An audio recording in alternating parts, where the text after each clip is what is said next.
తాకట్లో ఉన్న మీ బంగారాన్ని విడిపించి ఆ రోజు ఆన్లైన్ రేటుకి కొంటాం. Sharma gold company.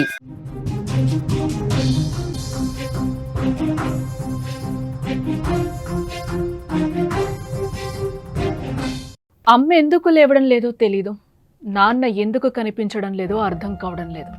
ఇంతకు అసలు అక్కడ ఏం జరుగుతుందో తెలియని చిన్న వయసు ఆ చిన్నారిది. కానీ పాపం విదాడిన వింత నాటకంలో ఆ చిన్నారి ఒంటరిగా నిలబడిపోయింది. సంతోషంగా ఆడుకోవాల్సిన వయసులో కుటుంబ భారాన్ని భుజాన వేసుకుంది. పెద్దల సాయంతో తల్లి అంతిమ యాత్రలో పాల్గొంది. వెనక వాహనంలో తల్లి భౌతికాయం, ముందు చేతిలో కుండ పట్టుకొని కూతురు నడుస్తోంది. స్వర్గంలో ఉన్న తల్లిని చూస్తూ అమ్మా నీకు నేనున్నాను అంటూ తలకొరివి పెట్టి రుణం తీర్చుకుంది ఆ చిట్టి తల్లి. తల్లి అంతిమయాత్రలో బిక్కుబిక్కుమంటూ చూస్తున్న ఆ చిన్నారి చూపులు స్థానికులను కలిచివేస్తున్నాయి. ఓవైపు భావోద్వేగాలు, మరోవైపు ఉద్రిక్తతల నడుమ లక్ష్మీప్రసన్న అంత్యక్రియలు ముగిశాయి.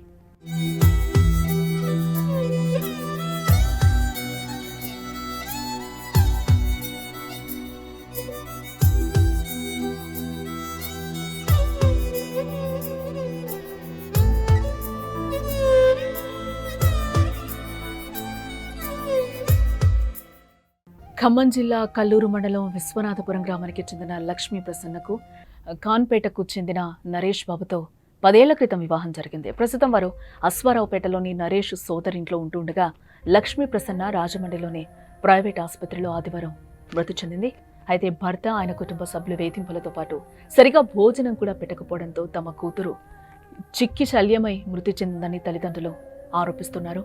దీంతో మృతదేహాన్ని సోమవారం అశ్వారావుపేటకు తీసుకురాగా లక్ష్మీ ప్రసన్న తల్లిదండ్రులు, బంధువులు పోలీస్ స్టేషన్ పక్క ప్రధాన రహదారిపై రాస్తారోకో చేపట్టారు.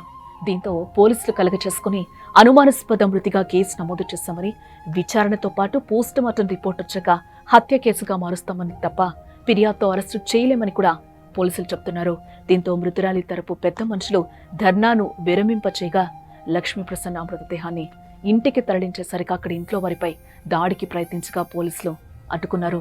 ఇటు మరోవైపు లక్ష్మీ ప్రసన్న భర్తపై బంధువులు ఒక్కసారిగా దాడి చేయడంతో అంత్యక్రియలో పాల్గొనేందుకు నరేష్ బాబు కుటుంబ సభ్యులు ససేమిరా అన్నారు, అంగీకరించలేదు.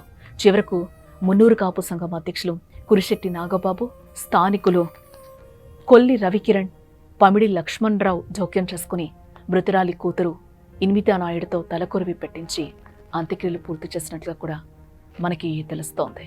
రాజమండ్రిలోని ప్రైవేట్ ఆసుపత్రిలో చికిత్స పొందుతూ మరణించిన లక్ష్మీ ప్రసన్న మృతదేహాన్ని పోస్ట్ మార్టం అనంతరం సోమవారం మధ్యాహ్నం అశ్వారావుపేటకు తీసుకురావడం జరిగింది.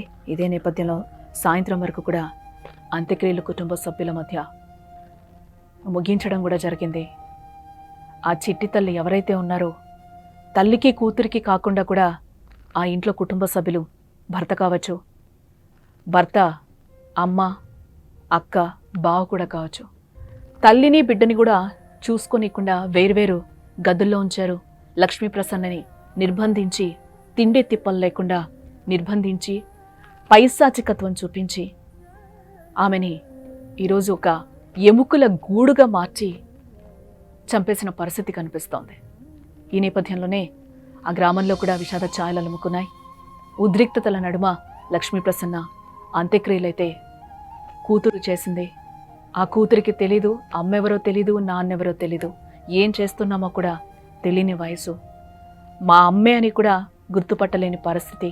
ఎందుకంటే అంత ఘోరంగా తల్లిని ఎప్పుడు కూడా కూతురికి చూపించలేదు, కూతుర్ని ఇప్పుడు తల్లికి కూడా చూపించిన దాఖలాలు అక్కడ కనిపించలేవు.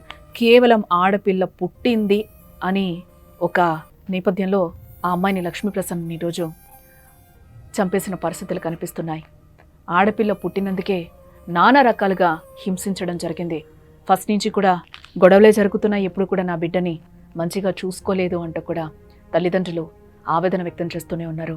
ఆ మధ్యలో ఫోన్ కొనిచ్చినా కూడా నా బిడ్డతో మాట్లాడుకునే ఆశలు లేకుండా కూడా మాకు చేశాడు. ఫోన్లే ఎక్కడున్నా కూడా వాళ్ళు హ్యాపీగా ఉంటారు కదా అని మేము అనుకున్నాం. కట్న కానుకలు ఇచ్చి బాగా పెళ్లి చేశాం. కొంతకాలం 3-4 సంవత్సరాలు కూడా అత్తగారింట్లోనే ఉన్నాడు నరేష్ బాబు. భార్య ఆ పిల్లతో కూడా అనుకోకుండా కూడా అక్కడి నుంచి వెళ్ళిపోవడం జరిగింది. పోలీసులతో మధ్యస్థం కుదుర్చుకొని కూడా పేరెంట్స్ ఎవరు కూడా చూడ్డానికి రాకూడదు అని ఒక ఉత్తర్వు రాయిపించుకున్నాడు. ఇదే నేపథ్యంలో ఎవరైతే నరేష్ బాబు హక్కుందో వాళ్ళ ఇంట్లో అయితే ఈయన మొత్తం మఖం పెట్టిన పరిస్థితి కనిపించింది. అక్కడే ఉండి అంతా చూసుకుంటూ ఉన్నారు. ఈ నేపథ్యంలోనే ఇంకా ఆమెని వేధించి, లక్ష్మీప్రసన్నని వేధించి ఫుడ్ పెట్టకుండా ఒక ఎముకల గూడుగా మార్చి తిండి తిప్పలు లేకుండా ఆ పాపని దగ్గరికి రానివ్వకుండా ఎవరైనా కుటుంబ సభ్యులు లక్ష్మీప్రసన్న కుటుంబ సభ్యులు వెళ్ళినా కూడా ఎవరిని చూపించకుండా అక్కడి నుంచి గెంటేసిన పరిస్థితులు అయితే కనిపించాయి.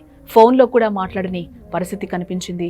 అదే నేపథ్యంలో ఆమెను అక్కడి నుంచి లేదు, ఈరోజు ఎవరైనా వచ్చి లక్ష్మీప్రసన్న బంధువులు వచ్చి మాట్లాడినా అడిగినా, లక్ష్మీప్రసన్న అక్క వచ్చి మాట్లాడినా, బావ వచ్చి తలుపు తీయమని అడిగినా కూడా లక్ష్మీప్రసన్న లేదు, బయటకు వెళ్ళింది, లేదు అని చెప్పుకుంటూ వచ్చి ఇప్పటిదాకా కూడా ఆమెని చూపించని వైనం అయితే కనిపించింది. ఈ నేపథ్యంలోనే అనుకోకుండా తిండి తిప్పలేక, నిద్రాహారాలు లేక చిత్రహింస పెట్టి, వేధించి, నిర్బంధించి, బంధించి ఒక స్టోర్ రూమ్లో ఈరోజు ఒక ఎముకల గూడుగా మార్చి ఈరోజు ఆమె చనిపోయింది, కాలు జారి పడింది అని కూడా ఆమె మీద ఒక అభాండాన్ని మోపి ఈరోజు చనిపోయిన పరిస్థితి ఈరోజు లక్ష్మీప్రసన్నది. కేవలం ఆడపిల్లని కనింది అన్న ఒక దీంతోనే ఈరోజు ఆమె బతుకు మొత్తం కూడా ఛిద్రమైన పరిస్థితి కనిపిస్తుంది. అమ్మ ఎందుకు లేవడం లేదో తెలీదు, నాన్న ఎందుకు కనిపించడం లేదో అర్థం కావడం లేదు. ఎందుకు అసలు అక్కడ ఏం జరుగుతుందో తెలియని ఆ చిన్న వయసు ఆ చిన్నారిది. కానీ పాపం విధి ఆడిన వింత నాటకంలో ఆ చిన్నారి ఒంటరిగా మిగిలిపోయింది. సంతోషంగా ఆడుకోవాల్సిన వయసులో కుటుంబ భారాన్ని భుజాన వేసుకుంది. పెద్దల సాయంతో తల్లి అంతిమయాత్రలో పాల్గొంది ఆ చిట్టి తల్లి. వెనక వాహనంలో తల్లి భౌతికాయం, ముందు చేతిలో కొండ పట్టుకొని కూతురు నడుస్తోంది. స్వర్గంలో ఉన్న తల్లిని చూస్తూ అమ్మా నీకు నేనున్నాను అంటూ తలకొరివి పెట్టి రుణం తీర్చుకుంది ఆ చిట్టి తల్లి. తల్లి అంతిమయాత్రలో బిక్కుబిక్కుమంటూ చూస్తున్న ఆ చిన్నారి చూపులు స్థానికుల్ని కూడా కలిచివేస్తున్నాయని చెప్పుకోవచ్చు. ఓవైపు భావోద్వేగాలు, మరోవైపు ఉద్రిక్తతల నడుమ లక్ష్మీప్రసన్న అంత్యక్రియలు ముగిసినట్లుగా తెలుస్తోంది.